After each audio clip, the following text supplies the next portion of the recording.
Hello, everyone. Welcome to the Replenish Me show on radio and YouTube.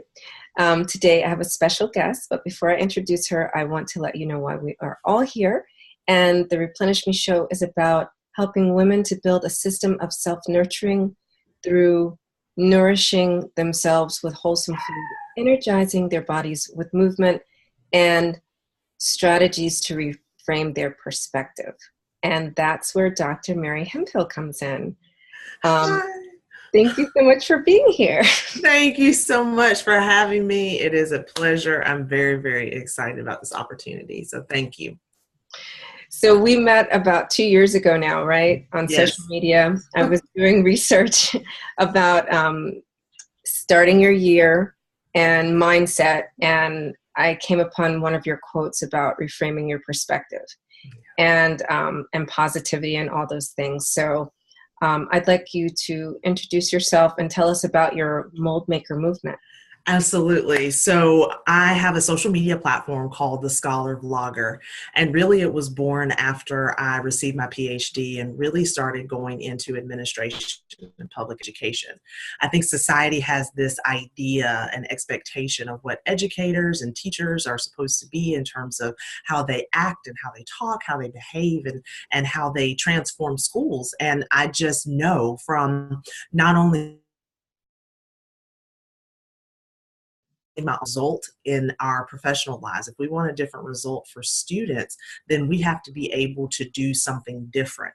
And so even as a young professional, and particularly as a woman, society thinks that after graduation from college, you're supposed to get married by this age, have children by this age, house, and 2.5 kids. I still haven't figured out what 2.5 kids looks like, but I've just found through social media and just connecting with you and other women that there is a soul tribe of women out there who really want to shatter the mold. And so that's where mold making was born. The premise is education, inspiration, and motivation to shatter those molds and to just make your own. Beautiful. I love that. So I have very talented child in the background, so you may hear some piano chiming in. So we're being, yes. That's so cool. Awesome. I love that. And you're right. You know, there are certain expectations, and I think that's kind of what drives the stress that women are under. You know, the 2.5 children, I love that because, right, I'm like on the other side of that. I couldn't figure it out either, so I just kept going. I'm like, is 6 good? That's so great. So look, you're covered. If you Yes. don't have kids, I got you covered. Thank you. But yes, I do like a lot of the comments that your followers say. As far as I do feel there is a soul tribe. So what kind of things have you heard from the women that are following you? Like, what are some of the issues that bug them? So I think one of the things that we as women don't do enough is we don't circle around each other, or we isolate the fact that we think that we're the only woman in the history of womanhood to go through something. And so as you put things out there to inspire yourself, you know, and you put your own truth out there, I think some of my followers have just surprised me and just really filled my bucket in terms of saying, I'm going through the same thing. Or I love it when I post something and I have a follower or a friend who will say, I needed to hear that today. Because it's just amazing how one quote or one word or one sentence of a post can just speak to a situation, whether it's something that's happening at work or whether it's something that's happening in your personal life with like a friend or even a relationship. I think the one thing that has resonated through the Scholar Vlogger is just not settling. One of my big messages is that, you know, good enough can't be good enough anymore. And if you settle for less, you can't have more. And I think as women, sometimes we think when we're this wrong, okay, but how do we get ourselves ready for the next step? And how do we get ourselves ready for the next step? So I just love that it's not only a social media platform, but it's a community of people who support one another, and that when you come to my page or when you come to my blog, that you find something that will just give you that extra oomph to get you through the day or just get you through the week. And so that's just it's motivating to me. And I hope that it's motivating to my followers as well. You're right. You're right. We don't circle around each other enough, which is kind of how I ended up starting the radio show. It was really reluctant. Like a lot of people were like, you should have a radio show. And I'm like, oh, I can't do that, because like then people will think I'm weird. But guess what? Like there are a lot of people that resonate with the stuff that I talk about and the people I interview. So you're right. We do feel like we're on an island. I'm on island Cordelia, and there's nobody in the world that can relate to what Cordelia goes through, right? So where do you think that comes from? I think that it all stems from fear. And I think when we say the word fear, we think that it's this big, massive, dark thing that's following us. But it's the little fears that stop us from making like big change. And so I just think, I did a big 30-day campaign back in July about being #fearless. And so what would happen if we as women, just started the business or, asked the guy out or, just moved to a different city, just be fearless. You never know what's waiting for you on the other side of fear. Yes, I absolutely agree with that. And that's kind of like what I'm going into 2018. Actually, I started doing that at the end of this year because I always thought I want to travel, but I've got kids and like I can't do that. And so I didn't even want to have that conversation with my husband. And so when I explained it to him, I was like, well, all these years, you've been traveling for business, da da da da. And he's like, yeah, I think you should go. Awesome. Right. Like,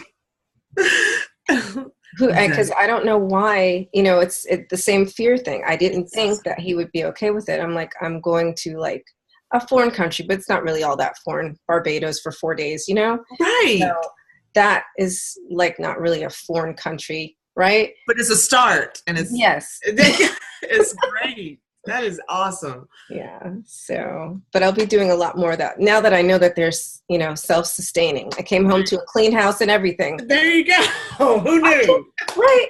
Who knew that? Because I was like, they can't clean the house when I'm home. It's amazing. Absence makes the heart grow fonder.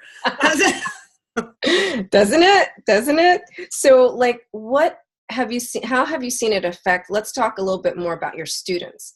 Okay. What are you seeing in the schools with the younger kids? And then we'll talk about your college students. Absolutely. So I started out in elementary as an elementary teacher.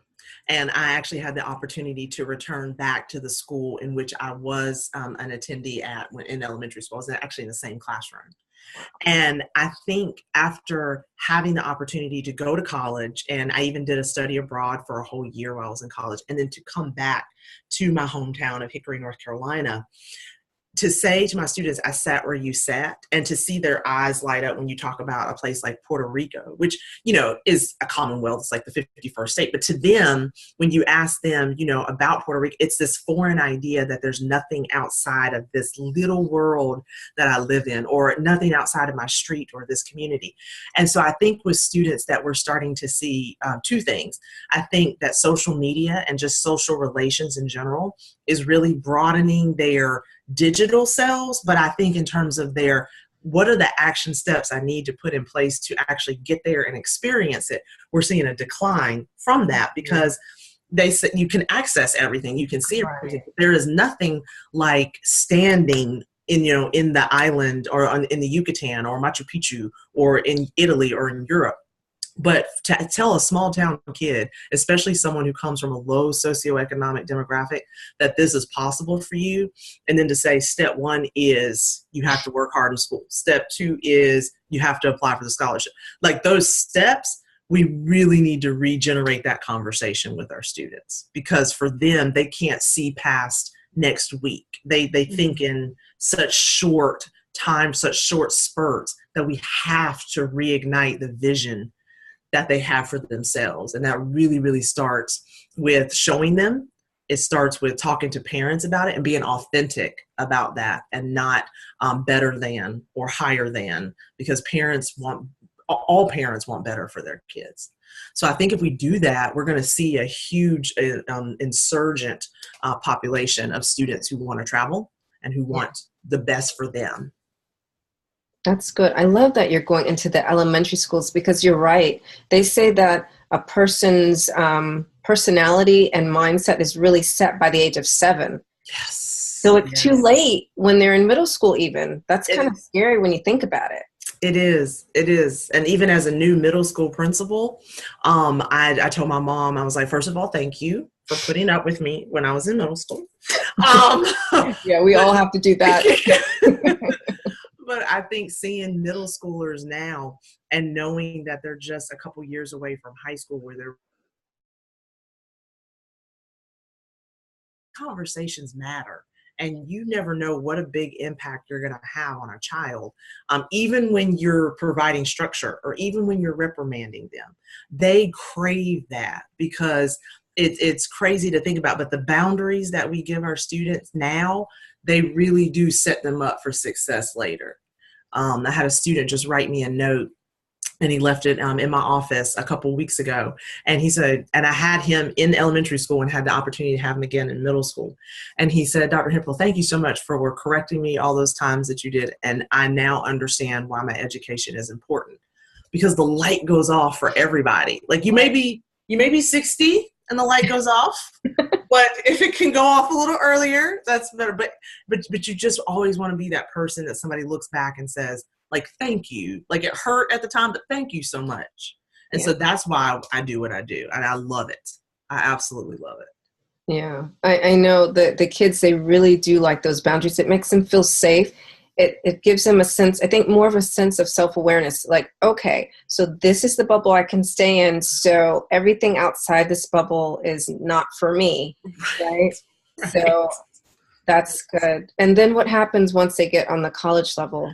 And the college level, and it's so crazy. I have an awesome opportunity to work in P12, but in higher education, especially at the institution where I'm at, there's so much more open conversations in terms of having those. The curriculum is one thing in public education, but it's the content in higher ed. And I'm starting to see that, especially in the master's program, that people really want to drive and find their purpose and dig into their passion. But in order to do that, in all my classes that we teach in the Masters of Public Administration, we start with like knowing yourself, knowing your leadership style, knowing what it is that you can tolerate and what you can't tolerate, knowing who you get along with and why, and then really zeroing in on those areas where you need to grow. I tell my teachers all the time, if you're great at teaching math, I don't need to send you to a math workshop. I need to send you to a literacy workshop so that you can learn this. And I tell my students in higher ed the same thing. If you know you're a great transformational leader, I may need to take you over here to human resources because, you know, in terms of getting your skill set and your toolbox diversified. And I think that's what people are trying to do. I think people are really trying to put a large variety of tools in their toolbox, because the truth of the matter is that when you're a leader, you are so many things. You're not just leading.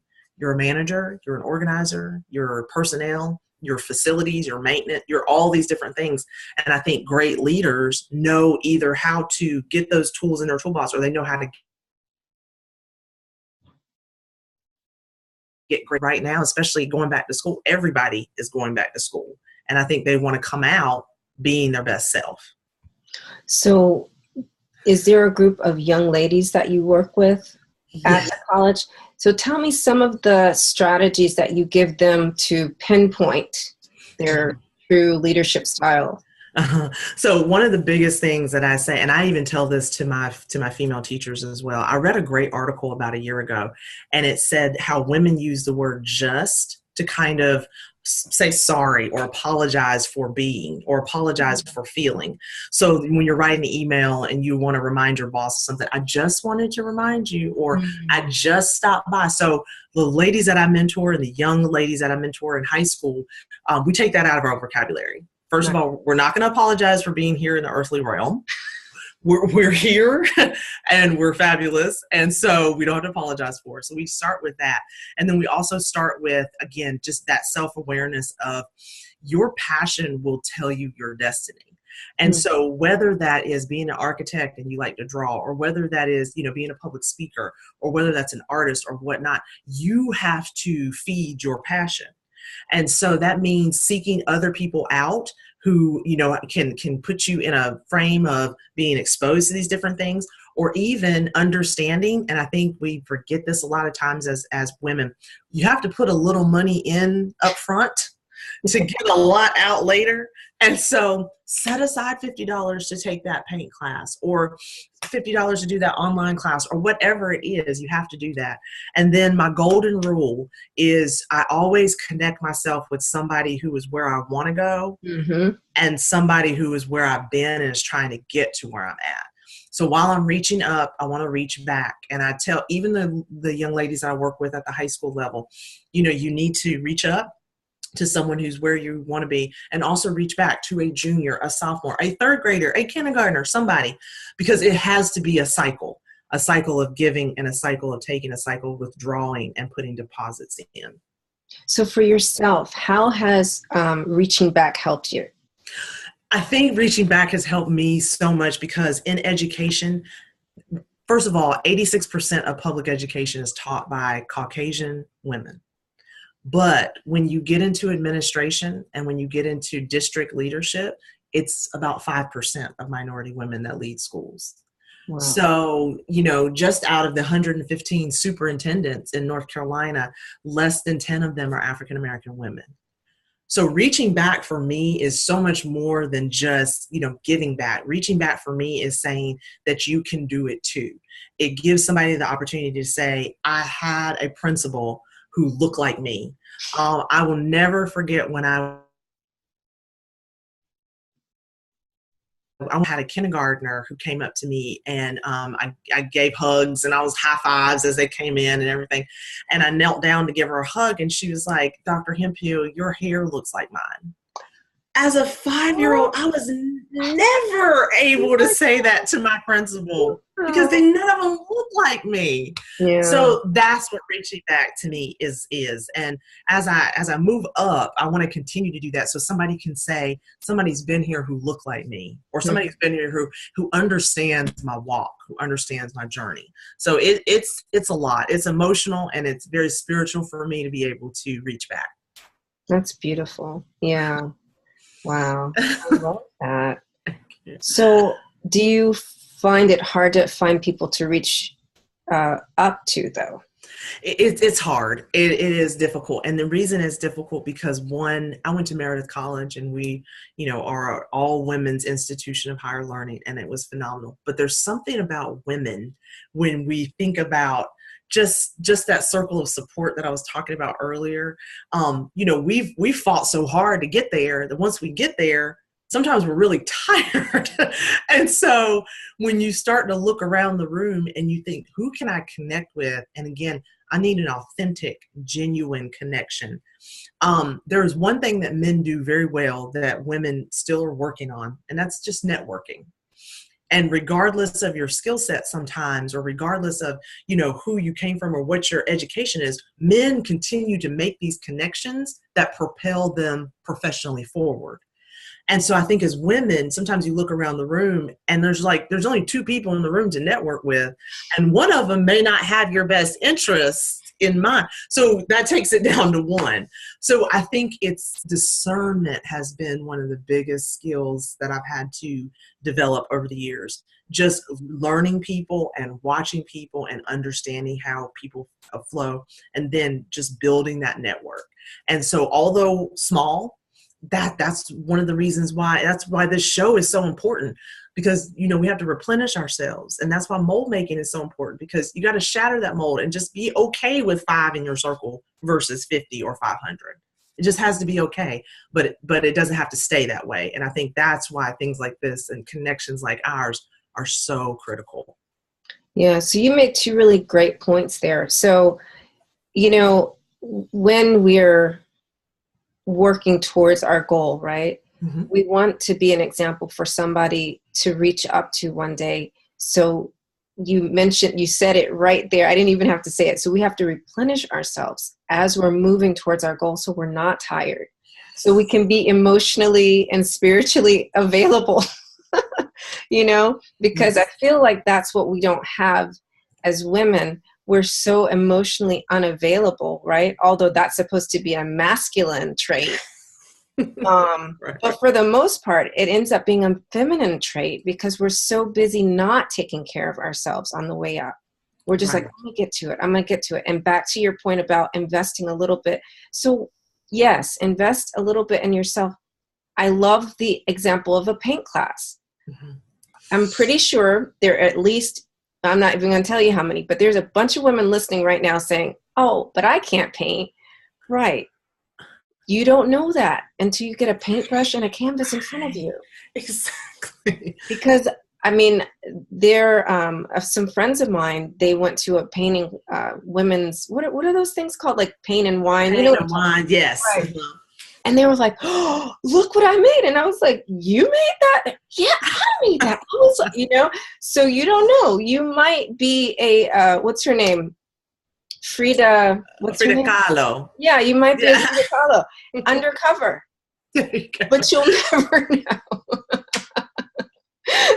Exactly. Right. So that is nurturing. That, you know, and these are the things, when we think of nurturing, a lot of times people are like, oh, I don't have money for a spa. Okay, so like, do you have a bathtub? Right. Do you have Himalayan salt in your kitchen? Exactly. And do you have some essential oils? Well, spa day just happened. Here you go. You know? That's perfect. So, yeah, what was the other point? What do you think? This is something I've been challenged with recently. Mm-hmm. Because of what you were saying about the small circle of women that are too tired to give me the time of day, I have been reaching out towards men that seem to be really in touch with their feminine side. You know, not saying that, oh gosh, that sounds strange, but you know what I'm saying? They are more spiritual and emotionally available as mentors is what I mean. Exactly. I got you. Are you against, and that's what's helped me to make these, you know, strange decisions to go to a conference, right? And leave my kids at home. So are you opposed to recommending that? No, not at all. And I think, you know, I use the term in the beginning, soul tribe, because there are just people who just get it. Yeah. And there's just people who get you, and you don't even have to do a lot of explaining. Like you can start talking and there's just something that happens and you connect. So I'm totally not against that. I think too, you know, when you're trying to replenish yourself or trying to nourish yourself, to try to get to the next level. So if you're a man and you can help or support me, or you can, you know, put a deposit into me that's going to make me better, and then I can do the same for you, and we have that connection, by all means. If you're a woman, by all means. I think we sometimes think age too. Mm-hmm. There's a lot to be learned from children. They are so insightful, and, you know, and they're so, you know, especially in elementary school, because they don't have those filters. Exactly. Yet, they're just kind of just right off the cuff with it. And sometimes it's like, I was really thinking about this way too hard. Like this 6-year-old just read my life. But, and then again too, you know, but it could be somebody who's 90 who may have been there. Or some of the most beautiful things, I think, are just like 60-year-olds who are like, I'm going back to school, or I just started my career. So I think on either end of the spectrum, no matter what it is, if it's a man, woman, old, young, whatever, if they're going to be a part of your soul tribe, that's it. I think that's great. Beautiful. Yes, I love it. And I love that you talked about kids. Yeah, because I often say that my kids, they've humbled me and they've taught me. And you're right. They don't have filters yet. They're just like, Mom, not that serious. And I'm like, you know, it's not. I love it. Exactly. But see, I'm kind of jealous. I only have access to 6 kids. You got like how many hundreds of kids? Oh, we have 700 at my school. Wow. So yeah. Nice. You get the refresh on a regular. Yes. Oh, every day. Every day. Beautiful. I want to thank you so much for your time today. There's 2 more questions I have for you though. Okay. One, do you actually work with people privately? And if so, how can people reach out to you? Absolutely, I do. I do leadership consultations and as well as keynotes and workshops on leadership, inspiration, and education, transforming education. They can find me at my blog, www.thescholarvlogger.com, and just click on the tab that says Let's Connect. And my email and contact information is there. Again, you can follow me on social media at Scholar Vlogger on Twitter and Instagram. And I love connecting with new people. And I'm going to make sure that those links are in the description with the video and with the audio. Okay. So the last thing, I know we've talked about a whole bunch of stuff. And now I've got to get down to North Carolina to actually meet you face to face for real. Yes, that would be amazing. That would be amazing. Yeah, we're like soul sisters. So anyway, the last thing I want to ask you, what are the 3 main takeaways that you want our listeners and viewers to get today? Biggest takeaway is just investing in yourself. And I think that goes twofold. Put the time into yourself to say that it's okay to give yourself that pep talk, and then put the money and the funds into yourself, no matter how big or small that investment is, to make sure that you're following your dreams. I think the second thing is don't underestimate the power of networking, making sure that whether it is a connection professionally or personally, no matter who it is, if they are pouring into you, just making sure that you're regularly checking back with them, and just to make sure too that you are really taking the time to analyze, like, what is this person doing in my life and what is the purpose behind it? And the third thing is, no matter what society says, if you think it, there's somebody out there who's thinking the same thing and can learn something from you. So just cast the fear aside and do it, and you won't regret it. Beautiful. I love it. I love it. So invest, network, and just do it. Yes, yes. That's it. So thank you so much for being here, and thank you listeners and viewers. And don't forget to subscribe and share. Have an amazing day.